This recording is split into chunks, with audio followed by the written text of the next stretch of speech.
facto, o ponto de embreagem não é a mesma coisa que o ponto morto. Quero também deixar ficar aqui o recado ao José Manuel Fernandes, faz sempre questão de lembrar que eu tenho algumas limitações a guiar, mas não é no ponto de embreagem, não senhor.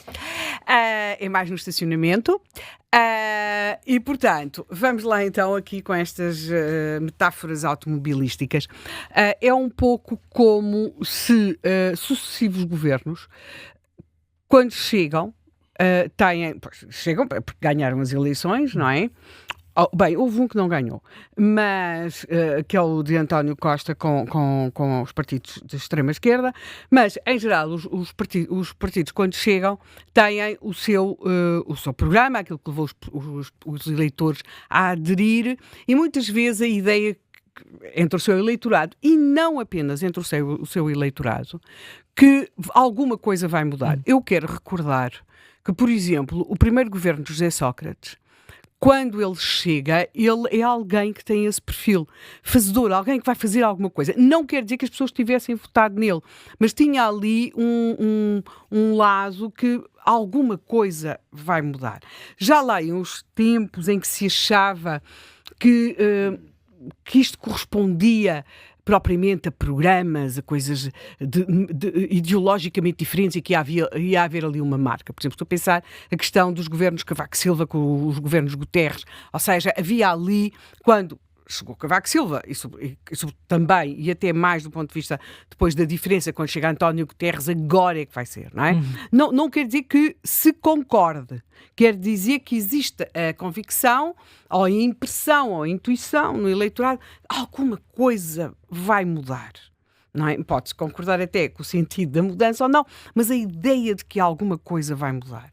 E, de alguma forma, aquilo que nos tem acontecido e há aqui uma exceção, que já referirei, é como se os fôssemos vendo falhar, como se esbarrassem numa parede invisível.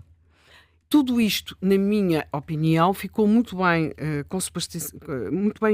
condensado, até porque é só uma palavra, e a forma como ele disse, que é o pântano. Quando António Guterres diz o pântano, portanto, que o país poderia cair num pântano. E é um pouco esta sensação pantanosa não no sentido, porque nós muitas vezes também usamos o pântano no sentido da corrupção. Não. É como se houvesse uma espécie de uma força que nos prende. Há um governo, que, na minha opinião, isto que eu estou aqui a dizer, só me vincula a mim, porque ao contrário dos pontos de embreagem e do ponto morto, que estão referidos no Código de Estrada, o resto só me vincula mesmo a mim. Houve um governo que foi diferente, ao que até agora, destes que referi, na minha opinião, e sublinho, foi o governo de Passos Coelho. E porquê? Podemos interrogar-nos, tem a ver com o perfil de Pedro Passos Coelho? Provavelmente, mas não só. Havia um memorando também. Havia um memorando, havia uma necessidade óbvia e incontestável de cumprir com o que estava acordado com os nossos credores, ou seja, com forças de alguma forma internacionais ao país. E aí pode perguntar-se, Portugal pode mudar sem ser por condicionalismos externos. É que nós, em geral, mudamos por condicionalismos externos, sejam eles positivos, negativos, sendo que às vezes depois os negativos podem transformar em positivos, como eu acho que aconteceu com o governo de Passos Coelho, ou seja, estarmos sob um memorando é uma coisa terrível, não é? Sob a pressão dos credores, mas acabaram por se fazer mudanças que não se teriam feito de outra forma. Nós, em geral, temos mudado por circunstâncias externas, sejam elas as decorrentes dos descobrimentos, não é? O ouro do Brasil, por exemplo, não é? Os fundos europeus, portanto, a Europa.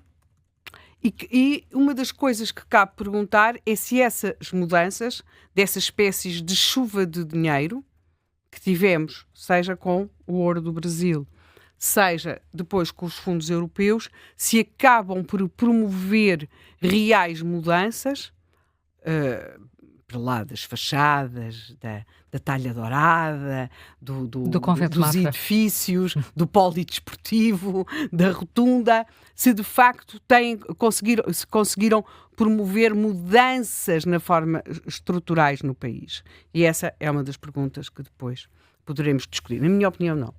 Ou seja, para lá de todas as condições de conforto e bem-estar que nos propiciaram essas chuvas de dinheiro, e depois também, claro, algumas coisas do ponto de vista, no caso da Europa, questões quase legais, não é? E de formulação de algum, e sobretudo também de evitar, no caso da Europa, alguns desvarios que às vezes nos acometem, mas se de facto muda a nossa vida. Eu acho que há aqui, por exemplo, um exemplo, quando uma pessoa vê a atribuição de verbas do PRR, ainda estou a falar de PRR, por exemplo, estou a pensar num caso nos Açores, é nos Açores, não estou em erro, que é todo um equipamento de apoio à terceira idade e todo um pagar de serviços que são prestados à terceira idade, de apoios, mas nada daquilo, quer dizer, são condições sem dúvida muito importantes para quem delas consegue beneficiar agora,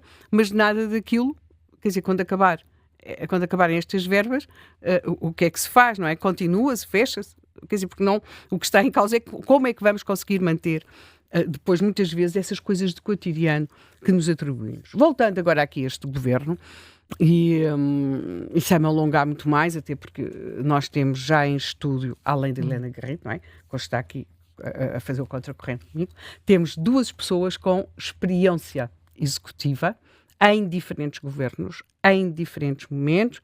Marcelo Grilo, Miguel Relvas, eles saberão explicar-me como é que é viver isto no cotidiano. Mas vamos passar para este governo agora. Nós temos falado muito da questão da reforma laboral, não é?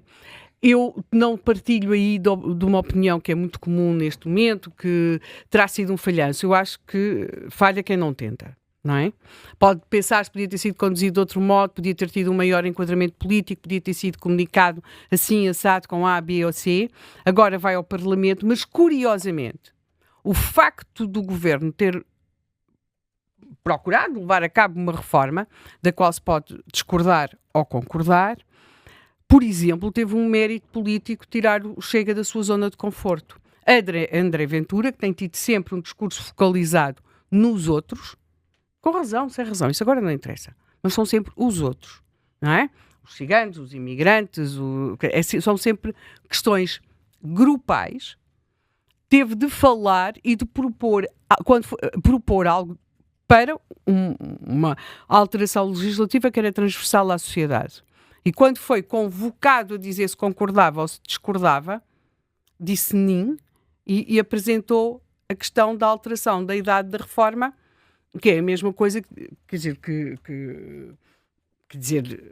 desculpem, mas eu sobre isso não quero falar e vou aqui criar um facto outro. Portanto, politicamente, quando se avança com uma reforma, por vários déficits que tenha havido na apresentação da mesma, se é que houve, ela mexe politicamente. Portanto, eu acho que o maior problema isso não é um problema, agora vai ao Parlamento, vai-se ver como é que corre.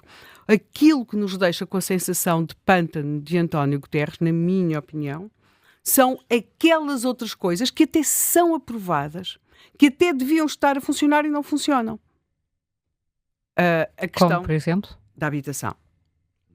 As alterações que foram aprovadas nas questões do IVA na habitação, e depois percebemos que até acabam a ter um efeito perverso, porque como as medidas que visavam baixar o custo real da habitação, nós estamos com o IVA a 23%, passá-lo para 6%, e depois depende daquilo a que se aplica ou não. A verdade é que não está a ser executado, mas já houve o efeito que já sabia que iria acontecer, mas nunca se esperou que durasse tanto tempo, que é, entre as indefinições do IVA que vai ser aplicado, os pedidos para novas construções ou reconstruções estão paradinhos à espera a ver o que é que a máquina do Estado faz ou não faz, não é? Afinal, porque é muito diferente estar a trabalhar com um valor de 23% de IVA ou com um valor de 6% de IVA, não é? Portanto, essa espécie dessa... é como se a própria máquina, ela mesma, anulasse aquilo que se tenta fazer. Depois, eu acho que há ministérios onde se estão a fazer coisas.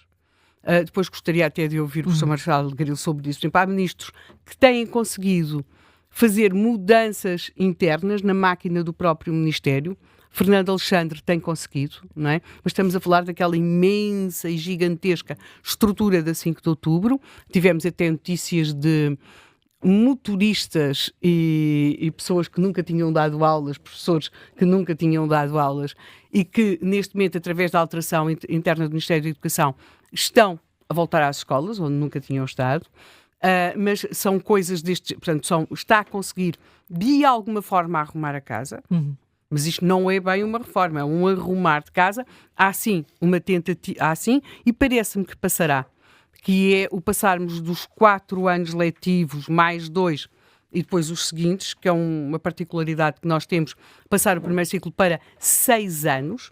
Isso sim será uma reforma. Note-se que era uma coisa que já tinha sido pensada no passado, portanto é essa, mas discretamente.